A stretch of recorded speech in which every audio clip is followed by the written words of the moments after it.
क्या संगठन का नाम है ABVP, मतलब अखिल भारतीय विद्यार्थी परिषद, लेकिन कटाक्ष करने वाले कहते हैं अखिल भारतीय हिंदू परिषद है। जो कहता है कि विद्यार्थी परिषद मुसलमानों के लिए नहीं काम करती, वो छात्र कश्मीर का था, मुसलमान था, खड़े रहे हम उसके साथ। CUET को लेकर के जामिया में CUET लागू हो, इसको लेकर के ABVP का क्या स्टैंड है? कहीं भी पढ़ते हैं हम किसी भी आंकड़ों को कि मुस्लिम कम्युनिटी आज भी एजुकेशन के मामले में बाकी कम्युनिटी के मुकाबले पीछे है। उनकी हालत लगभग दलितों जैसी है एजुकेशन के मामले में। स्वागत है आपका आज़ाद सोच पर और मैं हूं आपके साथ नैयर आज़म। जैसा कि आप देखते आ रहे हैं कि मुसलसल हम जामिया मिलिया इस्लामिया हो या फिर देश भर के जितने भी स्टूडेंट ऑर्गेनाइजेशंस हैं, स्टूडेंट विंग्स हैं, हम उन सब पर इंटरव्यूज़ लाते हैं, वीडियोज़ लाते हैं और उसके ज़रिए जानने की कोशिश करते हैं कि ये जो यूनियन है, ये जो स्टूडेंट ऑर्गेनाइजेशन है, ये छात्रों को किस तरह से पॉलिटिकल मंच देती है, इनकी आइडियोलॉजी क्या है। और इसी कड़ी में आज मेरे साथ बातचीत करने के लिए मौजूद हैं अखिल भारतीय विद्यार्थी परिषद से अनंत, जिनसे हम ABVP के बारे में जानेंगे, उनकी आइडियोलॉजी के बारे में जानेंगे और जामिया में वो किस तरह से काम करते हैं, इन सब पर विस्तार से बात करेंगे। तो सबसे पहले अनंत भाई, आपका आज़ाद सोच पर स्वागत है। बहुत बहुत शुक्रिया आपका। अच्छा अनंत भाई, शुरू से शुरू करते हैं, बेहतर होगा। ABVP जामिया में किस तरह से काम करता है और ABVP क्या है, थोड़ा बताइए। ABVP का फुल फॉर्म है अखिल भारतीय विद्यार्थी परिषद। इसकी जो स्थापना थी वो 1948 में हुई थी और 1949 में इसको फॉर्मली रजिस्टर किया गया था अभी। और इसकी जो आइडियोलॉजी है, जो विचारधारा है, वो राष्ट्रवाद, राष्ट्रहित की है कि इस देश के लिए काम करना, जो स्टूडेंट्स हो, जो में देशभक्ति की एक मशाल को जलाना। और इसकी जो स्थापना थी वो प्रोफेसर यशवंतराव केलकर जी ने करी थी।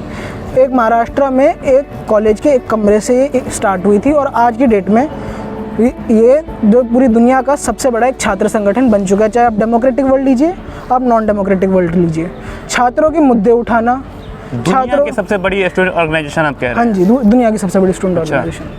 तो ये बताइए कि आपका नाम है कि आपके संगठन का नाम है ABVP, मतलब अखिल भारतीय विद्यार्थी परिषद, लेकिन कटाक्ष करने वाले कहते हैं अखिल भारतीय हिंदू परिषद है। ऐसा कुछ नहीं है। What do you think about it? मैं उनको ये चीज़ जवाब देना चाहूँगा, जैसे मैं और आप दोस्त हैं, आप मुझसे आज तक मिले नहीं। अब आप मुझे बोल दीजिए कि आप ऐसे हो वैसे हो, जब तक आप मुझसे मिलोगे नहीं तो आप कैसे बताओगे कि मैं क्या हूँ? लेकिन वो उनका कहना है कि आप नहीं मिलना चाहते हैं, वो इसलिए कहते हैं, उसके पीछे का दलील ये देते हैं कि जब भी जामिया मिलिया इस्लामिया में किसी चीज़ को लेकर के, मांग को लेकर के प्रोटेस्ट होती है, तो वहाँ लगभग कितनी भी मतलब मतभेद हो किसी भी स्टूडेंट ऑर्गेनाइजेशन में, वो सब एक साथ आ जाते हैं। लेकिन ABVP कभी एक साथ नहीं आती है, चाहे स्टूडेंट को का हॉस्टल का मुद्दा हो या किसी भी तरह का मुद्दा हो। देखो, हॉस्टल का जो मुद्दा था वो विद्यार्थी परिषद ने उठाया था। बाकायदा रजिस्ट्रार को एक ज्ञापन तक दिया गया था, रजिस्ट्रार से बात करी गई थी इसके रिगार्डिंग कि आप हॉस्टल खुलवाइए। और जैसा हमारा ज्ञापन गया था, उसके ही लिटरली एक हफ्ते के अंदर अंदर हॉस्टल का नोटिफिकेशन यूनिवर्सिटी के द्वारा दिया गया था। और उसके बाद जो छात्र एक मुद्दे नहीं उठाती, तो विद्यार्थी परिषद जब से आई है यहाँ पे छात्रों के मुद्दे उठा रही है। अभी रिसेंटली दो मुद्दे हमने उठाए। अच्छा। जामिया के अंदर सबसे पहला था कि एक छात्र था जो कश्मीर से आया था जी। उसका क्या हुआ था कि उसका एडमिशन यहाँ पे कुछ प्रॉब्लम आई थी कि उसको डॉक्यूमेंट वेरीफाई, आई गेस ये जो जहाँ पे फीस जमा करी जाती है उस समय पे, तो 3:30 बजे काउंटर बंद हो जाता है, तो 2:30-3:30 के अराउंड काउंटर बंद हो जाता है। उसको ऑलमोस्ट 4 बजे उसका डॉक्यूमेंट वेरिफिकेशन करके उसको फीस स्लिप दी गई। उसने उधर जाके फ़ी भरने की कोशिश करी, उधर उसको कहा गया कि बंद है, तो उसने ऑनलाइन भी जाके ट्राई करा था कोशिश कि मैं ऑनलाइन जमा कर दूँ, और उधर भी उन्होंने ऑनलाइन था, जामिया का सर्वर डाउन था जी। वो बेचारा 1 महीने तक यहाँ पे चक्कर काटता रहा। अच्छा। और फिर उसके बाद ये हमारे पास आया है मुद्दा। हम गए कंट्रोलर ऑफ एग्जामिनेशन के पास गए, हमने बात करी उनसे जी। उन्होंने हमें आश्वासन दिया, पर जब हमें ये हुआ कि वो नहीं हो रहे तो बाकायदा एक प्रदर्शन किया गया था, कंट्रोलर ऑफ एग्जामिनेशन के ऑफिस में किया गया था, 3 दिन तक किया गया था। और उसके बाद जो यूनिवर्सिटी के उस समय के DSW थे, इब्राहिम जी, अतीकुर रहमान जी और हमारे जो सोशल साइंस के डीन हैं, उनके तीनों के द्वारा लिख के दिया गया था कि उसका हम एडमिशन करेंगे। अच्छा। बाकायदा यूनिवर्सिटी उस बात से पलट गई, तो बाकायदा हाई कोर्ट तक गया ये मामला। अच्छा। और हाई कोर्ट तक ये लड़ी गई, विद्यार्थी परिषद खड़ी रही और एंड में जामिया प्रशासन को उसको एडमिशन देना पड़ा। आज की डेट में बीटेक में सिविल का छात्र है और जो कहता है कि विद्यार्थी परिषद मुसलमानों के लिए नहीं काम करती, वो छात्र कश्मीर का था, मुसलमान था, खड़े रहे हम उसके साथ। ये एक झूठ है, मिथ है पूरा। जामिया की आइडेंटिटी माइनॉरिटी यूनिवर्सिटी की है ना जी। यहाँ पर अखिल भारतीय विद्यार्थी परिषद की जो आइडियोलॉजी है वो आप कह रहे हैं RSS की तरफ है। देश में एक बड़ी आबादी है, खासतौर से मुसलमानों की कहे तो, वो RSS से दूरी बना करके रहना पसंद करती है, ठीक है। तो यहाँ पर जब आप आते हैं और जब कहीं ना कहीं मुस्लिम स्टूडेंट्स ज़्यादा मिलते हैं, तो क्या कभी ऐसा हुआ कि किसी मुस्लिम स्टूडेंट की तरफ से या फिर किसी भी स्टूडेंट की तरफ से आप आपके साथ एबीवीपी के होने की हैसियत से आपके साथ भेदभाव किया गया हो, डिस्क्रिमिनेशन किया गया हो कभी? देखो, ये चीज़ें चलती रहती है तो इस पर ज़्यादा ध्यान नहीं देना चाहिए। आपको अपनी विचारधारा के जो है, जो आपको ठीक लगता है, और बाकायदा हर समुदाय में आपको हर प्रकार के लोग मिलेंगे। ऐसा नहीं है कि आप किसी एक व्यक्ति से कह सकते हो कि ये समुदाय ऐसा है, वो समुदाय वैसा है।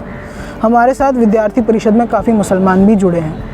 वो मुसलमानों से इधर भी कितने मेंबर हैं आपके पास अभी जामिया में? जामिया में हमारा लगभग 15 से 20 एक्टिव लोग हैं। और अगर अभी हम वैचारिक तौर से जुड़े तो हमारे 100 लोग कम से कम जुड़े हुए हैं। 2-3 सवाल जो बहुत अहम है उनमें से एक ये है कि CUET को लेकर के, जामिया में CUET लागू हो, इसको लेकर के एबीवीपी का क्या स्टैंड है, क्या लागू होना चाहिए? हमारा जो परिषद है वो स्टूडेंट का CUET का सपोर्ट करता है। तो सबसे पहले मैं एक चीज़ जो लेफ़्ट काफ़ी उठा रहा है कि अगर CUET आएगा तो जामिया का माइनॉरिटी स्टेटस ख़त्म कर दिया जाएगा। मैं उसका इधर से एक जवाब देना चाहता हूँ। ये चीज़ एक चीज़ झूठ है।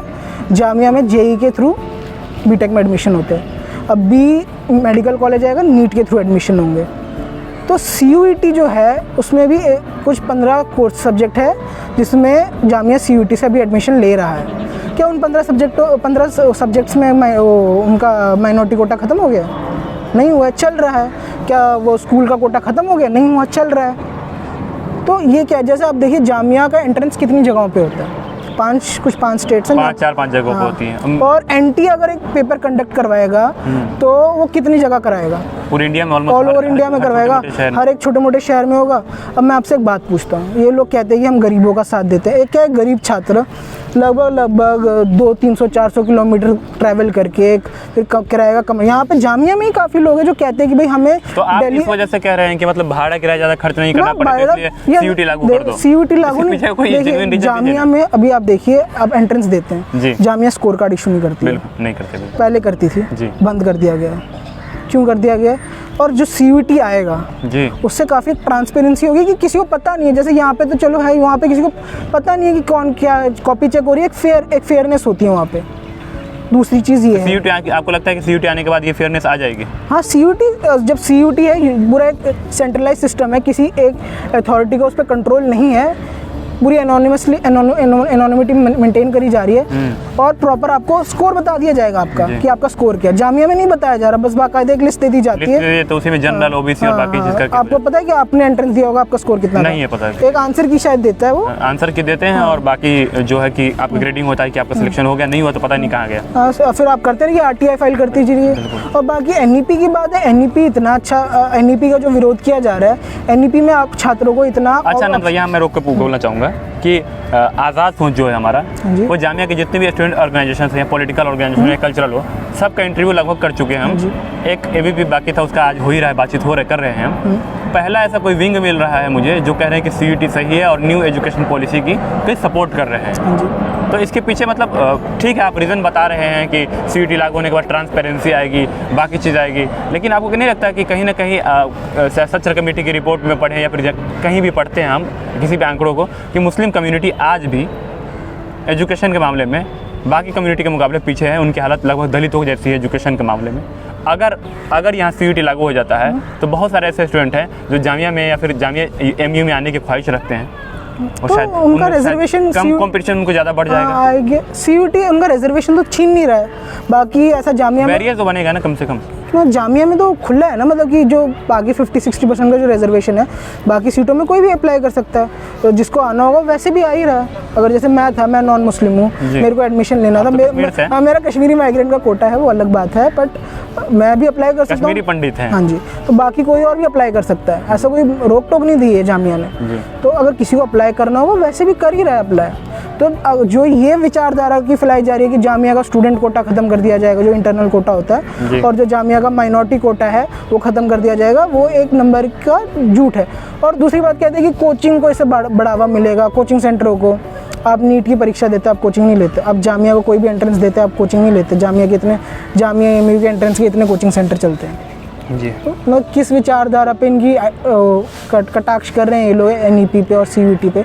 CUET और NEP तो आपको स्कूल टाइम से इतना ऑप्शन दे रहा है कि पहले आप कन्फाइंड थे साइंस, कॉमर्स, आर्ट्स जी, आपको इतनी वो मिल रहा है। आप ये है कि अगर आपने कभी फर्स्ट ईयर या सेकेंड ईयर में आपने पढ़ाई छोड़ दी अपनी कॉलेज की, आप सेकेंड ईयर से ही कंटिन्यू कर सकते हैं अगर आप किसी यूनिवर्सिटी में आपका एडमिशन हो जाता है। तो इसमें क्या प्रॉब्लम है मेरे को तो समझ नहीं आता। अच्छा, एक सवाल और, जामिया में स्टूडेंट यूनियन नहीं है। आपको मालूम होगा कि JNU में है, AMU में है, आप हालांकि चुनाव पिछले कुछ सालों में नहीं हुए हैं। DU में है, दिल्ली की 3 सबसे बड़ी यूनिवर्सिटी कह लें, जामिया, JNU और DU, जिनमें से सिर्फ जामिया में स्टूडेंट यूनियन नहीं है।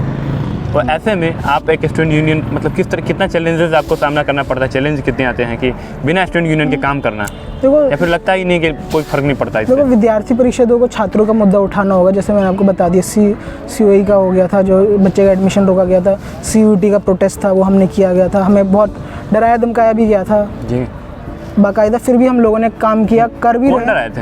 हाँ, कौन डराए थे? डराने की बात मतलब कि एडमिनिस्ट्रेशन ने थोड़ा दबाने की कोशिश करी गई थी कि एडमिनिस्ट्रेशन। हाँ, आप पर तो ये आरोप लगता है, मैंने कई सारे स्टूडेंट ऑन रिकॉर्ड कहते हैं कि आपको ऑफिस दिया गया है, बाकायदा प्रोक्टर ऑफिस में, इस तरह के आरोप लगते हैं आपके ऊपर। आप कह रहे हैं कि आपको दबाया जाता है। हमें भी मिले तो हम भी देखे कौन सा कमरा है, तो वो बहुत अच्छी बात है। हमारा तो लिटरली कुछ टाइम के लिए रिजल्ट रोक दिया गया था। अच्छा, आपका पर्सनली मेरा रोका गया था, और भी 1-2 लोगों का।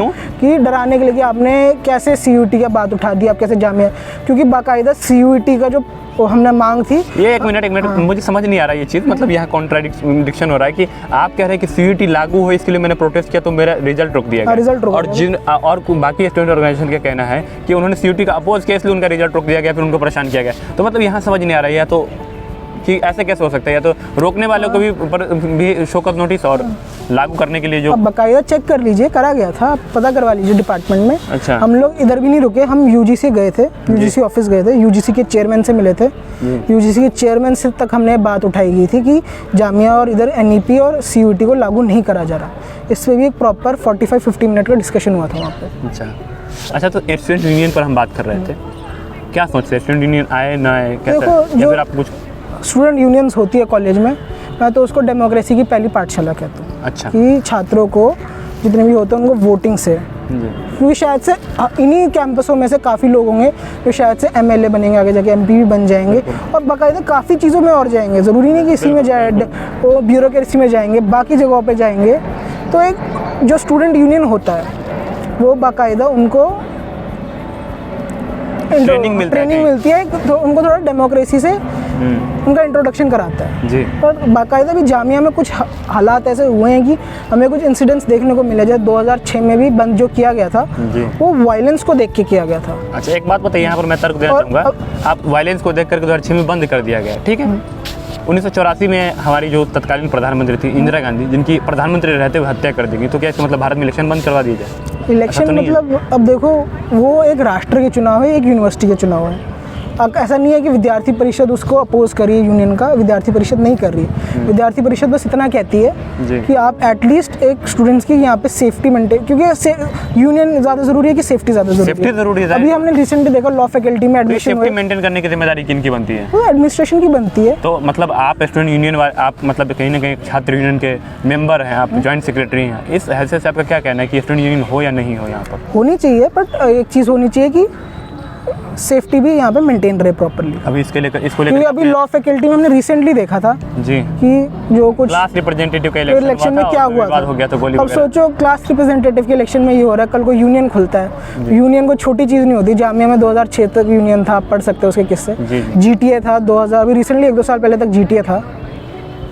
तो अगर उसको खोला जाता है तो एटलीस्ट स्टूडेंट्स की सेफ्टी को मेंटेन किया जाए। मतलब आप ये कह रहे हैं कि स्टूडेंट की सेफ्टी को मेंटेन करते हुए स्टूडेंट यूनियन खोला जाए, सहमति है इस पर आपकी? हाँ, सहमति है। अच्छा, अब ये चीज़ और है कि राजनीति और एक्टिविज्म के अलावा ABVP और भी काफ़ी सारी चीज़ें, काफ़ी सारे आयाम चलाता है। जैसे कि अभी रिसेंटली एक कार्यक्रम चला था ABVP का, बस्ती की पाठशाला। इसमें ABVP के सारे कार्यकर्ता, चाहे वो किसी भी यूनिवर्सिटी के हो, वो गए थे बस्तियों में, बाकायदा किताबें, पेन वगैरह बांटे गए थे, और हर हफ्ते कुछ एक्टिविस्ट जाके उधर के स्टूडेंट्स को पढ़ाते भी हैं। हर हफ्ते होता है ये।